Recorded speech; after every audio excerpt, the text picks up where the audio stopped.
Madame, Monsieur, bonsoir. Le journal. Tout d'abord, les grands titres. Le président Al-Sisi assiste à la cérémonie organisée pour célébrer la fête des sciences. Le président du Conseil militaire transitoire au Soudan affirme que les forces armées garantiront le transfert pacifique du pouvoir civil. L'Égypte condamne l'attaque perpétuée par les Houthis contre une installation de gaz naturel liquéfié du champ de Shaiba dans l'est de l'Arabie saoudite.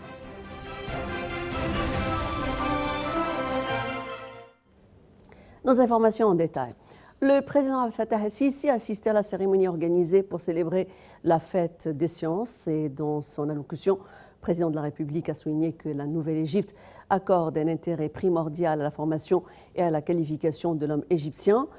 Il a également affirmé que l'État soutient pleinement la recherche scientifique et tient à encourager les jeunes inventeurs et créateurs.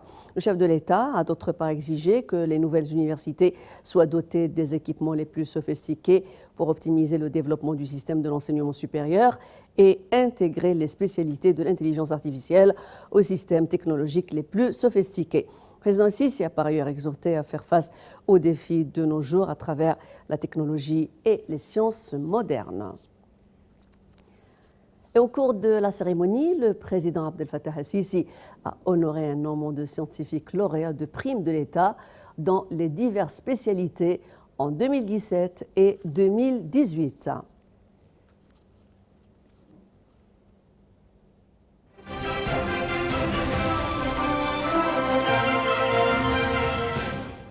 Le président du Conseil militaire transitoire au Soudan, le général Abdel Fattah al-Burhan, a affirmé que les forces armées garantiront le transfert pacifique du pouvoir civil.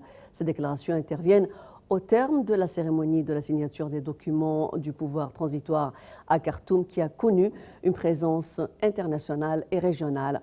Pour sa part, le porte-parole du Conseil militaire a souligné que le Conseil groupera le président du Conseil et son vice, le général Yasser al-Atta, outre deux autres membres qui sont choisis ultérieurement par l'armée.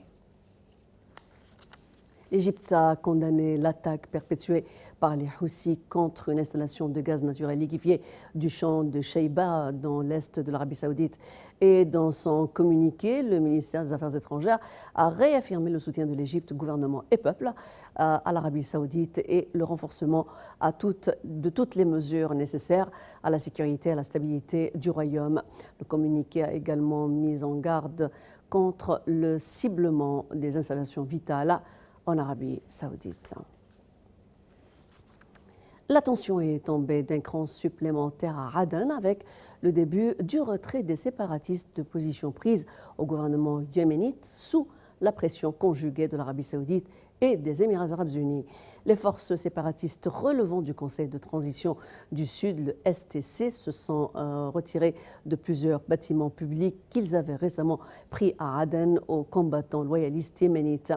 Dans son communiqué annonçant l'amorce du retrait des séparatistes, la coalition arabe a appelé à unir les forces pour faire échouer le plan destructeur de l'Iran au Yémen et ne pas donner l'occasion aux organisations terroristes telles qu'Al-Qaïda et Daesh de s'attaquer à l'État yéménite. Le ministère de la Santé dans l'enclave palestinienne a annoncé que 3 Palestiniens ont été tués par des soldats israéliens dans le nord de la bande de Gaza. L'armée israélienne avait affirmé plus tôt dans un communiqué avoir tiré à partir d'un hélicoptère et d'un char en direction de suspects armés entre guillemets le long de la barrière séparant Israël de la bande de Gaza. Selon le ministère de la Santé à Gaza, un autre Palestinien a été également blessé et hospitalisé après cet incident nocturne.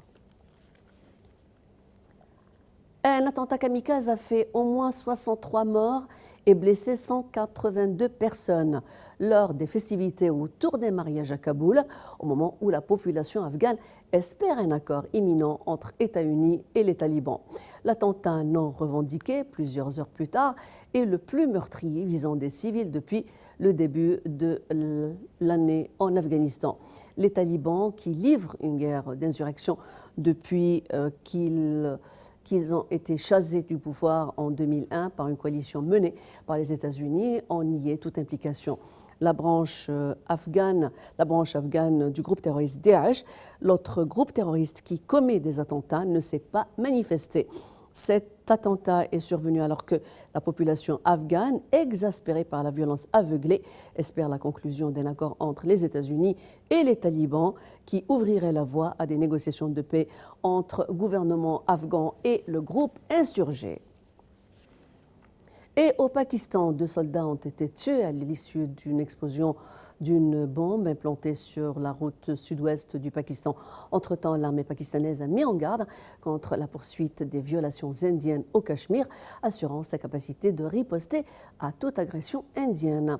Rappelle que le porte-parole militaire pakistanais Asif Ghafoor a déclaré que l'Inde ne pourrait lancer une attaque pour ne pas attirer l'attention du monde vers le Cachemire, mettant en garde contre l'éventualité de l'éclatement d'une guerre involontaire dans la région contestée.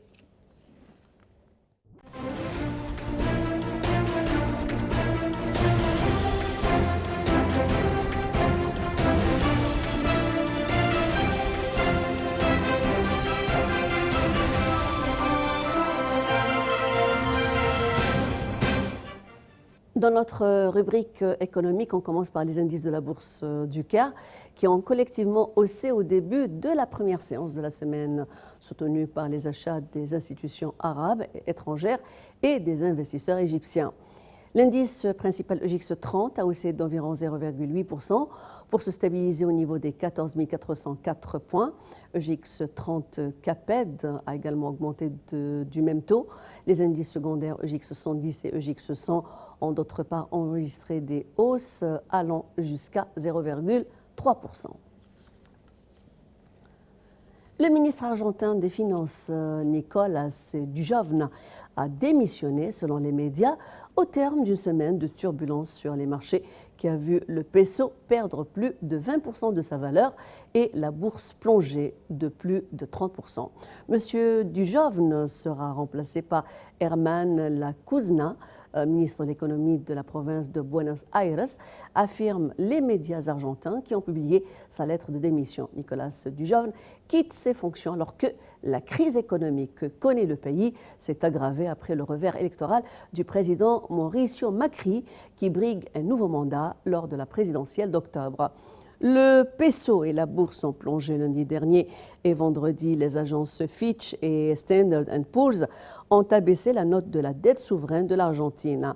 Sous pression, le président Macri annonçait une série de mesures pour donner, je cite, un coup de pouce au pouvoir d'achat des classes moyennes et populaires et tenter de combler son retard avant le scrutin présidentiel du 27 octobre.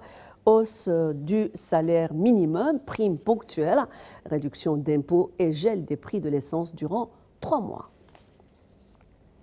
Plus de 100 parlementaires britanniques appellent dans une lettre publiée le Premier ministre Boris Johnson à convoquer immédiatement le Parlement, actuellement en vacances, pour débattre encore du Brexit.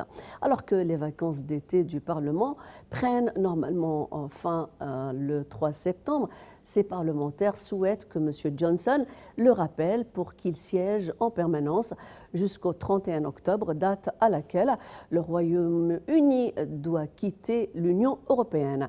Jeremy Corbyn, chef du Parti travailliste, la principale formation de l'opposition, veut l'organisation d'un vote de défiance contre le conservateur Boris Johnson après le retour du Parlement. M. Corbyn espère, s'il parvient à faire tomber M. Johnson, devenir chef du gouvernement par intérim, puis chercher à obtenir un nouveau report de la date du départ de l'Union européenne pour éviter un Brexit sans accord et convoquer ensuite des élections anticipées.